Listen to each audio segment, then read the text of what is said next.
Hello everyone, welcome to AKS IAS. This is Santosh Koka. మనం previous videos లో WTO related గా explanation part అనేది complete చేసుకున్నాం. ఈ రోజు మనకి WTO కి సంబంధించి మోస్ట్ ఎక్స్పెక్టెడ్ క్వశ్చన్స్ అనేవి స్టాటిక్ బేస్డ్ గా మనం చూద్దాం, right? So first of all మనకి ఇక్కడ క్వశ్చన్స్ అనేవి వన్ బై వన్ నేను డిస్కస్ చేస్తుంటాను. రీడ్ చేస్తున్నప్పుడు మీరు కంపల్సరీ ఫోకస్ చేసి కామెంట్స్లో పోస్ట్ చేయండి, వీడియో పాస్ చేసి కంపల్సరీ అటెంప్ట్ చేయండి. ఎంతవరకు మీరు ఈ WTO టాపిక్ రిలేటెడ్గా సంసిద్ధంగా ఉన్నారని తెలుస్తుంది. With reference to the World trade Organization consider the following statements. ప్రపంచ వాణిజ్య సంస్థకు సంబంధించి క్రింది ప్రకటనలు పరిగణించండి. It was established as a result of the Uruguay round negotiations. అంటే ఉరుగ్వే రౌండ్ చర్చల ఫలితంగా ఇది స్థాపించబడిందని ఇచ్చారు. Its decisions are taken by majority voting of its members. It replace the GATT in 1995, right? ఇక్కడ 3 స్టేట్మెంట్స్ అయితే ఇచ్చారు.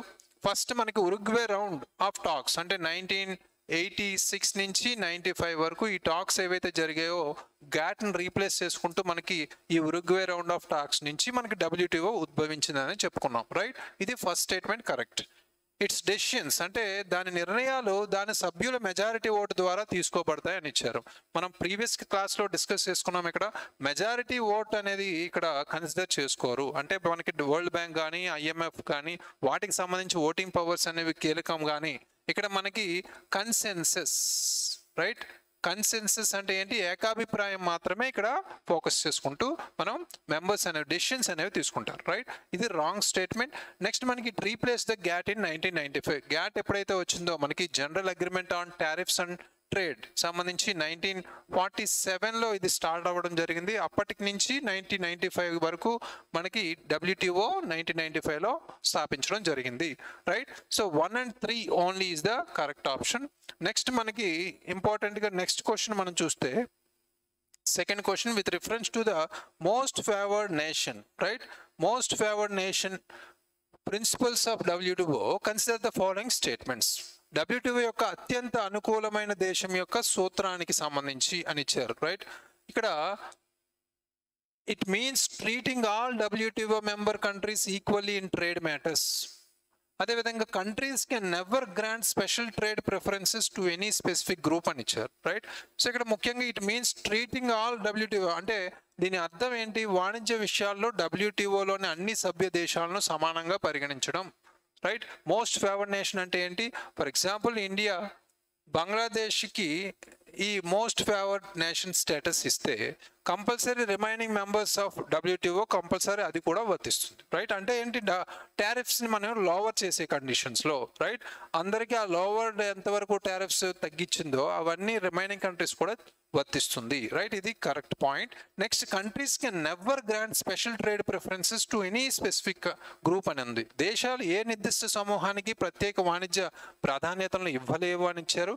బట్ ఇక్కడ grant special, it can grant special trade preferences, right? మనం చూసాం ఫ్రీ ట్రేడ్ అగ్రిమెంట్కి సంబంధించి కావచ్చు, మనకి స్పెషల్ సేఫ్ గార్డ్ మెకానిజానికి సంబంధించి యూజ్ చేసుకోవచ్చు, లేదా స్పెషల్ ప్రొడక్ట్ సంబంధించి కూడా ఉపయోగించుకోవచ్చు, రైట్? ఇది wrong statement. Only 1 is the correct statement, right? So next important question మనం చూస్తే consider the following functions of the WTOకి సంబంధించి విధులు ఏవైతే ఉన్నాయో వాటికి సంబంధించి మనం పరిగణిస్తే మానిటరింగ్ నేషనల్ ట్రేడ్ పాలసీస్, ఇక్కడ జాతీయ వాణిజ్య విధానాల పర్యవేక్షణ అనేది ఇచ్చారు. అడ్మినిస్ట్రింగ్ మల్టీలేటరల్ ట్రేడ్ అగ్రిమెంట్స్, బహుపాక్షిక వాణిజ్య ఒప్పందాల నిర్వహణ.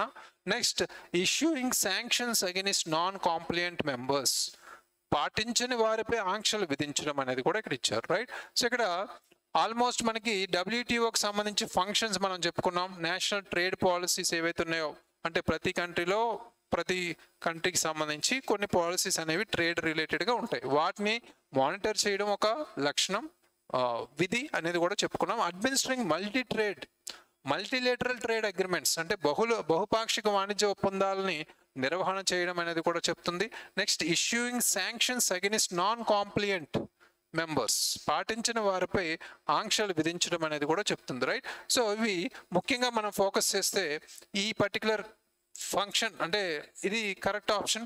అంటే ఏవైతే పాటించిన కంట్రీస్ ఉంటాయో వాటికి సంబంధించి కంపల్సరీ వారిపై ఆంక్షలు అంటే విధించడం జరుగుతుంది. అట్ ద సేమ్ టైం మనకి అడ్మినిస్ట్రింగ్ మల్టీలేటరల్ ట్రేడ్ అగ్రిమెంట్స్ అనేది మనం చూస్తే ఇక్కడ మేజర్గా ఫ్రీ ట్రేడ్ అగ్రిమెంట్ సంబంధించి మనకి ఇరు దేశాల మధ్య మన సహకారాలకు సంబంధించి బేసిక్గా ఫోకస్ చేస్తుంది, కానీ మల్టీలేటరల్ ట్రేడ్ అగ్రిమెంట్స్ అయితే ఇందులోకి అడ్మినిస్టర్ చేయబడదు. అది కూడా మనకి ఫోకస్ చేయాలి. 1 and 3 only are the correct options, right?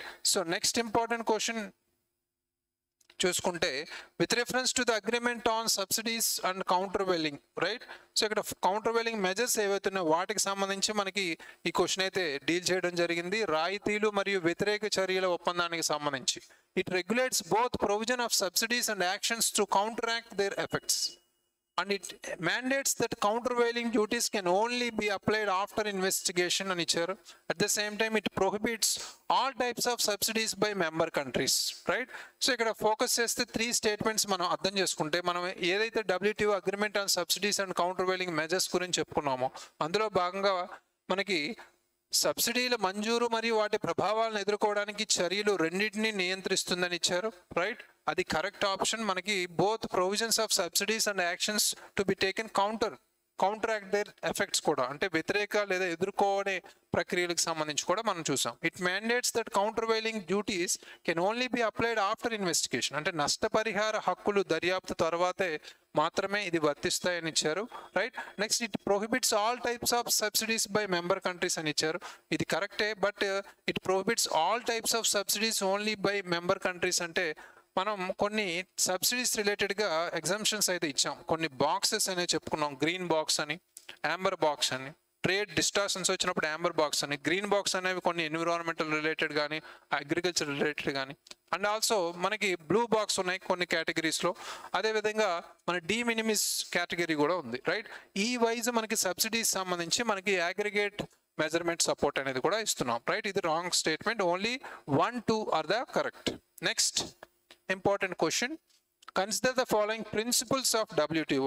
WTOకి సంబంధించి ముఖ్యమైన సూత్రాలు ఏమున్నాయి వాటికి సంబంధించి క్వశ్చన్ చూస్తే, నేషనల్ ట్రీట్మెంట్, జాతీయ పరంగా వ్యవహరించడం లేదా జాతీయ పరంగా చూడడం అన్నిటికీ. నెక్స్ట్ ఫ్రీ ట్రేడ్, స్వేచ్ఛ వాణిజ్యం కావచ్చు.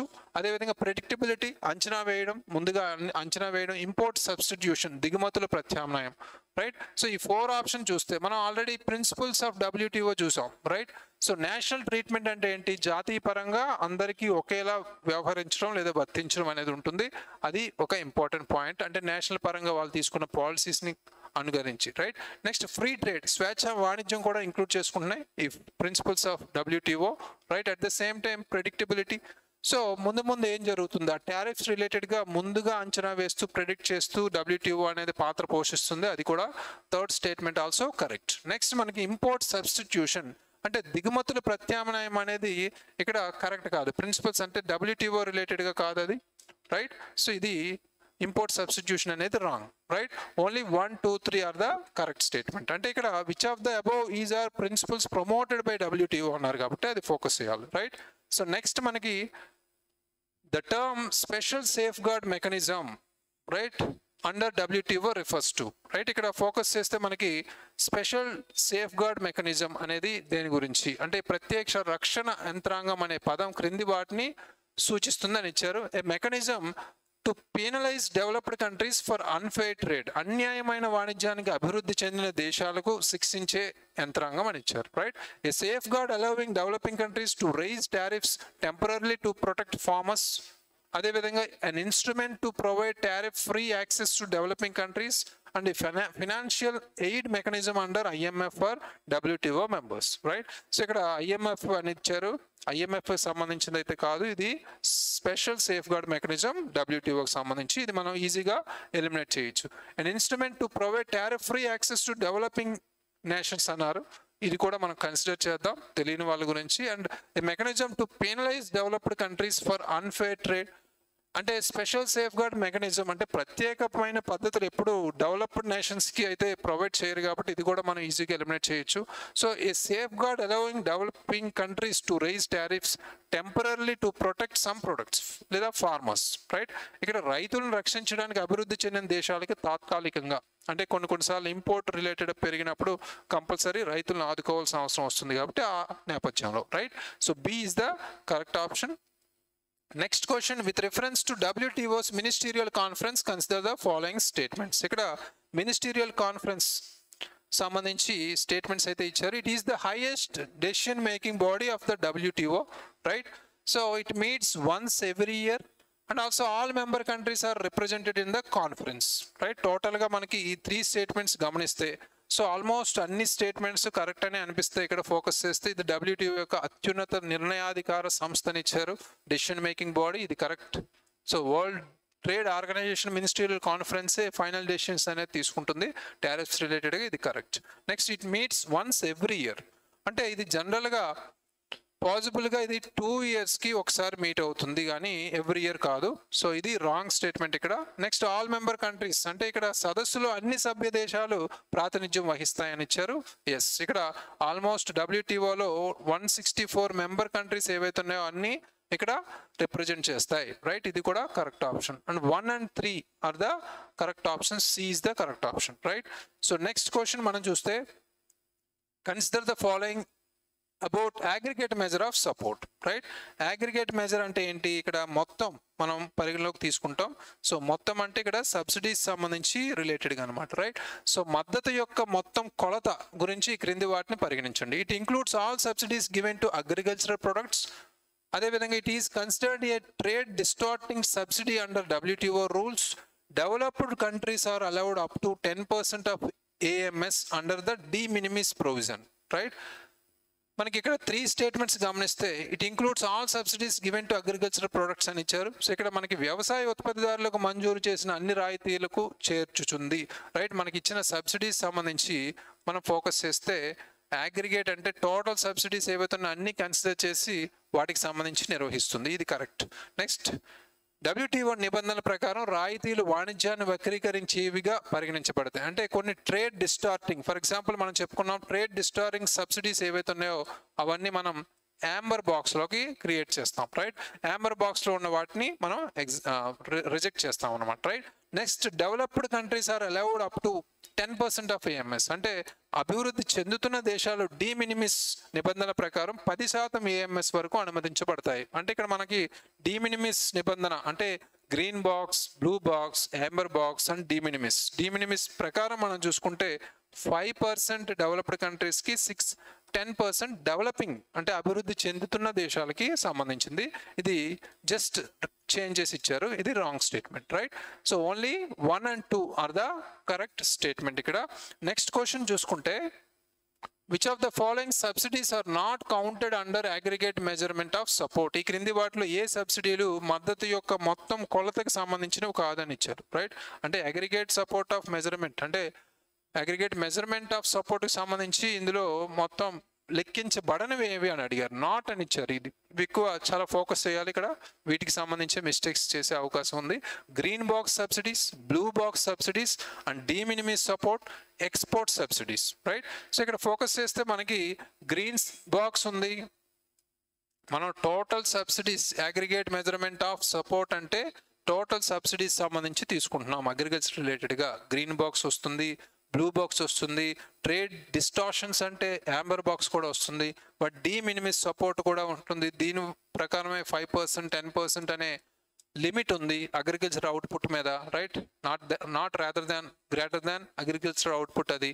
ఎక్స్పోర్ట్ సబ్సిడీస్ అయితే ఇందులోకి రాదు, రైట్? సో ఎక్స్పోర్ట్ సబ్సిడీస్ అంటే మనకి ఈ ఎగుమతులు ఏవైతే ఉన్నాయో వాటికి సంబంధించి సబ్సిడీస్ అయితే ఇందులోకి మనం చేర్చబడం, రైట్? సో ఇది కరెక్ట్గా మనం చూసుకోవాలి, right? So 1, 2, 3 are the correct option. Next మనకి question, which of the following were limitations of GATT that led to the establishment of WTO? ఇక్కడ గ్యాట్ నుంచి మనం డబ్ల్యూటీఓ తీసుకోవడం జరిగింది, స్థాపించడం జరిగింది.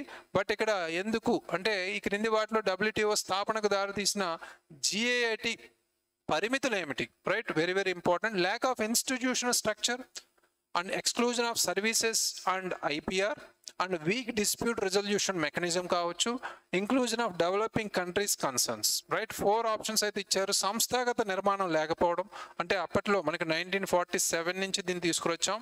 సంస్థాగత నిర్మాణం ప్రాపర్గా లేకపోవడం అనేది ఒక ఇంపార్టెంట్ లిమిటేషన్. నెక్స్ట్, సేవలు మరియు మేధో సంపత్తి మినహాయింపడం అంటే కొన్ని సేవలు, అదేవిధంగా అంటే ఓన్లీ గూడ్స్ని తీసుకురావడం, పరిగణలోకి తీసుకున్నాయి, కానీ సర్వీసెస్ లేదా సేవలు అనేవి ఇందులో లేవు, రైట్? అదొక పరిమితి.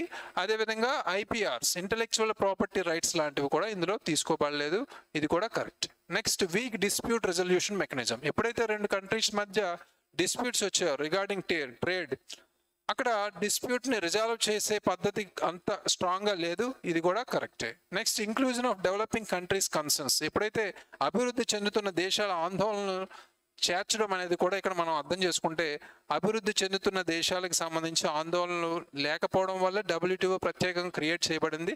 ఎక్కువ అభివృద్ధి చెందిన దేశాలకు సంబంధించే వ్యవహరించడం అనేది జరిగింది కాబట్టి గ్యాట్స్ సంబంధించి ఇక్కడ రాంగ్ స్టేట్మెంట్ ఇది. Only 1, 2, 3 are the correct, right? So next question, the term special products in WTO negotiations refers to agricultural products that are, అంటే ఇక్కడ స్పెషల్ ప్రొడక్ట్స్ అనేవి ఏ పర్టికులర్ అగ్రికల్చర్ ప్రొడక్ట్స్ సంబంధించిన అని ఇచ్చారు. అంటే యొక్క చర్చలలో ప్రత్యేక ఉత్పత్తులు అనే పదం క్రింది ఏ వ్యవసాయ ఉత్పత్తులను మనం సూచిస్తుందని ఇచ్చారు, right? Subsidised by developed nations and given duty free treatment to all members, chosen by developing nations based on food and livelihood security, regulated under the TRIPS agreement, right? TRIPS ఒప్పందం కింద నియంత్రించబడేవి. సో మనం WTOకి సంబంధించి ఎప్పుడు ఈ trips గురించి సంబంధించి ఎక్కడ discuss చేయలేదు, ఇది ఈజీగా ఎలిమినేట్ చేయొచ్చు. Next, subsidised by developed nations, special products are special safeguard mechanisms. ఈ రెండు కన్ఫ్యూజ్ అవ్వకుండా ఉండండి. స్పెషల్ సేఫ్ గార్డ్ మెకానిజం అంటే ఏంటి? ఎప్పుడైనా టెంపరీగా కొన్ని పరిస్థితుల్లో ఇంపోర్ట్స్ ఎక్కువగా ఉన్నప్పుడు లోకల్ ఫార్మర్స్కి న్యాయం జరిగేలా చూడడం, రైట్? ఆ పద్ధతిలో మనం స్పెషల్ సేఫ్ గార్డ్ మెకానిజమ్స్ని తీసుకుంటున్నాం. బట్ ఇక్కడ స్పెషల్ ప్రొడక్ట్స్ అనేవి కూడా ఆల్మోస్ట్ డెవలపింగ్ నేషన్స్కే, కానీ డెవలప్డ్ నేషన్స్ కాదు. ఇది కూడా ఎప్పుడైతే స్పెషల్ అని ఉందో ప్రత్యేకించి వాళ్ళకే ఫోకస్ చేస్తారు కాబట్టి ఈ రెండు ఎలిమినేట్ చేసేయచ్చు. Given duty free treatment to all members అన్నారు. ఆల్ మెంబర్స్కి డ్యూటీ ఫ్రీ అవసరమే లేదు, రైట్? సో మ్యాక్సిమం నెంబర్స్కి అయితే డెవలప్డ్ నేషన్స్కి, కంప్లీట్లీ డెవలప్డ్ నేషన్స్కి అయితే అవసరం లేదు కాబట్టి ఇది రాంగ్ స్టేట్మెంటే, జస్ట్ కన్ఫ్యూజ్ చేసే విధంగా ఇచ్చారు. Chosen by developing nations based on food and livelihood security, అంటే ఆహార భద్రత మరియు జీవన మార్గాల ఆధారంగా అభివృద్ధి చెందిన దేశాలు ఎంపిక చేసినవి, రైట్? సో ఇది మనకి స్పెషల్ ప్రోడక్ట్స్ అంటే ఏంటి? ప్రత్యేకించి మనకి మన ఇండియాలో తీసుకుంటే మన రైస్ కావచ్చు, వీట్ కావచ్చు, ఇలాంటి వాటిని మనం స్పెషల్ ప్రోడక్ట్స్గా మనం చెప్పుకోవచ్చు. ఇవి మనకి ముఖ్యంగా food security at the same time livelihood సెక్యూరిటీకి ఉపయోగపడతాయి కాబట్టి, right? C option is the correct option. So next and last important question, with reference to the principles of national treatment under WTO, consider the following statements. WTO కింద మన జాతీయ చికిత్స సూత్రానికి సంబంధించి క్రింది ప్రకటనలు పరిగణించండి. So it means foreign and domestic goods are treated equally after entering the market, అంటే మార్కెట్లోకి ప్రవేశించిన తర్వాత విదేశీ జాతీయ వస్తువులను సమానంగా పరిగణిస్తారు అని ఇచ్చారు. It applies even before the product enters the country, ఉత్పత్తి దేశంలోకి ప్రవేశించడానికి ముందే ఇది వర్తిస్తుందని ఇచ్చారు, రైట్? 2 స్టేట్మెంట్స్ గమనిస్తే కొన్ని కన్ఫ్యూజ్గా ఉన్నాయి. బట్ ఇక్కడ నేషనల్ ట్రీట్మెంట్ అంటే ఏంటి? ముఖ్యంగా it means foreign and domestic goods అనేవి ఈక్వల్గా ట్రీట్ చేయడం. మనం ఇందా చెప్పుకున్నాం. సో జపాన్ నుంచి ఇండియాకి ఒక ప్రోడక్ట్ వచ్చిందంటే ఆఫ్టర్ కస్టమ్స్ డ్యూటీ ఇది ఇండియాకి వర్తించేదే, అంటే ఇండియా మేడ్ ఇన్ ఇండియా అని చెప్పుకోవచ్చు అనేది ఇక్కడ క్లియర్ కట్గా చెప్పుకోవచ్చు, right? First option correct. It applies even before the product enters the country, అంటే ఉత్పత్తి దేశంలోకి ప్రవేశించడానికి ముందే ఇది వర్తిస్తుందని ఇచ్చారు, ఇది రాంగ్. సో ఇక్కడ మనకి కంపల్సరీ ఇంపోర్ట్స్ అనేవి వర్తిస్తాయి కాబట్టి, రైట్? సో ఇంపోర్ట్స్ అనేవి ఉన్నాయి కాబట్టి కంపల్సరీ ఇది బిఫోర్ ప్రోడక్ట్ ఎంటర్స్ అనేది కరెక్ట్ కాదు, right? So only 1 is the correct option. So ఇవి మనకి WTO వరల్డ్ ట్రేడ్ ఆర్గనైజేషన్ సంబంధించి క్లియర్ ఎక్స్ప్లెనేషన్ చూసాం. మోస్ట్ ఎక్స్పెక్టెడ్ MCQs ఏ విధంగా అడుగుతారు అనేది వివిధ ఆస్పెక్ట్స్ నుంచి కూడా చూసాం. Please revise it. Thank you very much. All the very best.